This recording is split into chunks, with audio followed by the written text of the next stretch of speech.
تخطى 70 من عمره قضى نصفها في خدمة المسجد النبوي الشريف بالمدينة المنورة، متشبع بالمبادئ الإسلامية ومتيم بحب الحبيب المصطفى صلى الله عليه وسلم، وبحكم خبرته يميز بين الحكيم الحق وبين من يدعي الحكمة. قادته حاجته الملحة للتداوي إلى الحكيم الروحاني العالمي كمال المغربي، تعرفنا عليه وكان لنا معه هذا اللقاء المؤثر. السلام عليكم ورحمة الله وبركاته. أنا اسمي عبد الفتاح أسعد حمزة حجار من أهل المدينة المنورة، وكنت أخدم عند رسول الله عليه الصلاة والسلام 33 عام. أنام في المسجد، والمسجد فاضي ما في أحد إلا أنا والحبيب سيدنا أبو بكر وسيدنا عمر. وكنت بعد العشاء الناس يصلوا العشاء والبوليس العسكري يندر العالم كلها وتنصك الأبواب وتبقى المفاتيح معايا، وهذه هي مفاتيح المسجد النبوي ومفاتيح الحجرة النبوية. وكنت في الليل أقعد قدامه كده أتكلم معاه كأنه شخص موجود حي قدامي، وبعد ساعات ما أستطيع أروح عنده، جسمي يضرب كأنه ضربتني كهرباء، أرجع. مع طولة المدة أنا فهمت ليه أقدر أروح عنده وليه ما أقدر أروح عنده.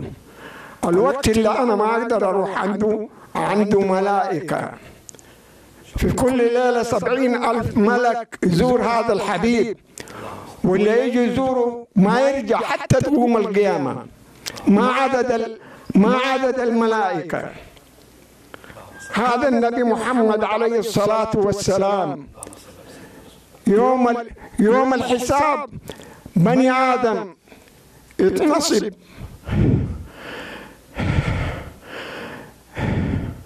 يوم الحساب يتنصب الصراط.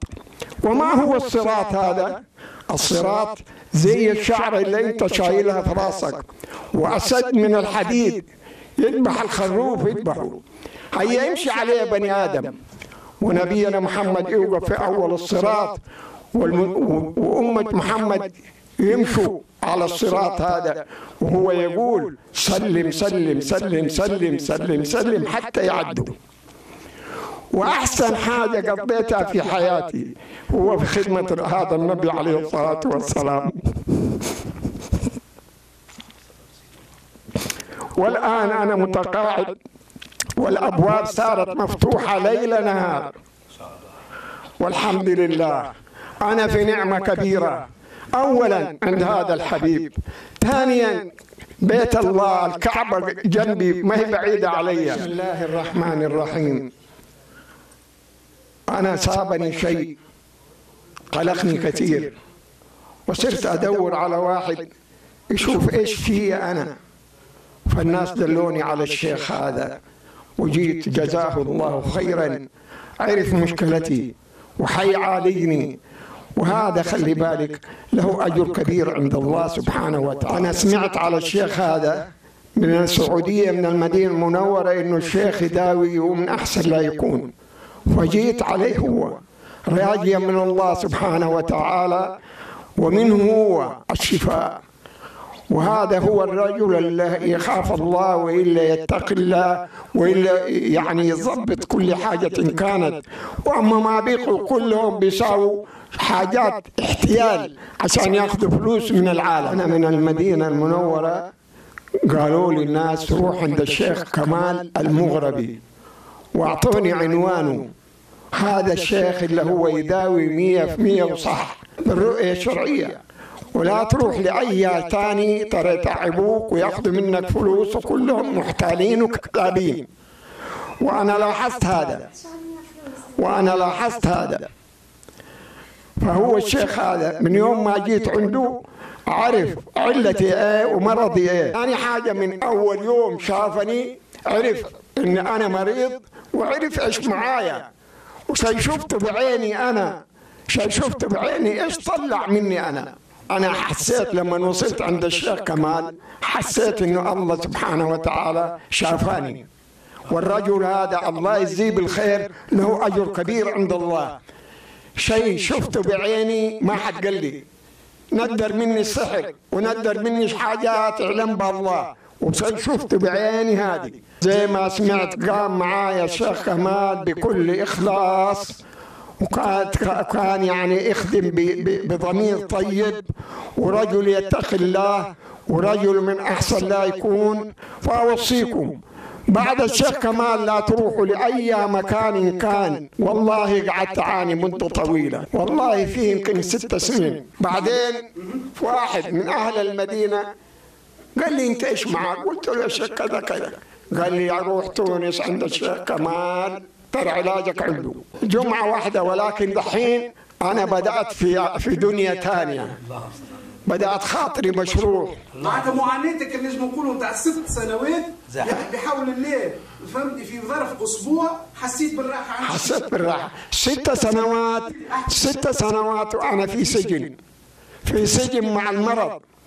وعندما جيت للشيخ كمال الله يوفقه ونور بصيرته ويخلي له عياله ويكفيه شر المرض، شال عني المرض وبدأت أتحسن يوم عن يوم. أول ما حكى معايا بأخلاق وأدب ومن أحسن لا يكون، والله إني أنا أحلف بالله الشيء اللي طلعوا مني الشيخ لأول مرة أشوف هذا الشيء من أسحار ومن شيء كثير. اللهم صل على سيدنا. اي والله، وانا ما اجازيه، والله سبحانه وتعالى يجازيه. فاوصيكم لا احد يضحك عليكم ويديكم في محل، عشان هذا فيه وهذا يختيط في الكلام يزيد.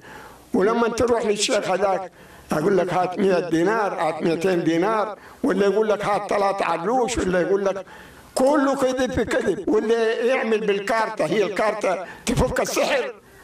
ما يفك السحر إلا الله سبحانه وتعالى. النبي محمد سحروه، النبي محمد سحروه. والله أدعيكم يوم عيد عندي لما تجيني السعودية، يوم عيد، وفي كثير مرضى عندنا في السعودية ما هم متقين العلاج كثير. معناتها شعرت براحة وصلت لنا الشيخ كمال لهنا وقت اللي عندي خليت في السعودية، خليت علماء وخليت غيره. عرفت صحيت كيفاش صحيت تحكي؟ خليت كل حاجة في السعودية وجيت عند الشيخ كمال. إن الله يؤتي الحكمة لمن يشاء، لأنه الله سبحانه وتعالى يعطي الحكمة لمن يشاء ويعز من يشاء ويذل من يشاء بيده الخير وهو على كل شيء قدير. وأنا أجي تونس وكثير اللي قالوا لي هنا وأروح، ما أقول لا أروح. هات 200 دينار خذ، جيب لي علوك شيء معاك مرحبا، ويجيب الكارتة ويقعد خذ هذا يساوي كذا، خذ كله نمك وكذب. لكن جيت عند الشيخ كمال شيء شفته بعيني من أول يوم، شيء شفته بعيني. طلع السحر قدامي أنا، والله طلع السحر قدامي أنا. فأوصيكم يا توانسة أتمسكوا بالشيخ هذا، أتمسكوا بالشيخ هذا. رجل يخاف الله، رجل طيب، رجل مستقيم، رجل يحب يخدم لوجه الله تعالى. وعندي سلامتكم من أول يوم جيت عنده استقبلني أحسن استقبال. لأني جاي من فين؟ جاي من المدينة. من فين؟ من عند الحبيب عليه الصلاة والسلام، وهو السبب هذا. وقابلني أحسن مقابلة، وعزمني أن نتغدى سوا، وقام في الواجب وما قصر. وأنا أدعي له دائما عند المصطفى عليه الصلاة والسلام، أدعي له بالتوفيق، أدعي له بالتوفيق. أي والله ما أنسى. كل يوم لما أقابل الرسول عليه الصلاة والسلام أقول له يا رسول الله فلان فلان ابن فلان يسلم عليك. بسم الله الرحمن الرحيم. اللهم إني أسألك العفو والعافية والمعافاة الدائمة في الدارين. اللهم إني عبد من عبيدك ولا تنساني يا ربي. ما لي أحد ألتجئ إليه إلا أنت، ما لي أحد أدعي له إلا أنت. يا رب اغفر لي وسامحني، يا رب ما أغفر الذنوب إلا أنت. أنت الله الذي لا إله إلا هو الحي القيوم الملك القدوس السلام المؤمن المهيمن العزيز الجبار المتكبر، له أسماء الحسنى يسبح له ما في السماوات وما في الأرض وهو العزيز الغفور. ربي لا تدعني فردا والحقني بالصالحين. اللهم بجاه هذا اليوم العظيم عندك أن تغفر لنا ذنوبنا وأن تسامحنا يا رب، يا حنان، يا منان، يا ديان، يا سبحان، يا سلطان، يا مستعان، يا قديم الإحسان، يا رب العزة والجلال. اللهم إني أسألك يا إلهي، اللهم إني أسألك يا إلهي لا تدع لنا في هذا المقام الشريف ذنبا إلا غفرته، ولا هما إلا فرجته، ولا مريضا إلا شافيته، ولا غريبا إلا رديته، ولا حاجة يا الله من حوائج الدنيا والآخرة لك فيها رضا ولنا فيها صلاح إلا قضيتها ويسرتها. اللهم يسر أمورنا واشرح صدورنا واستر عيوبنا، ولا تخزنا يا الله يوم العرض عليك، يوم العرض عليك، يوم العرض عليك.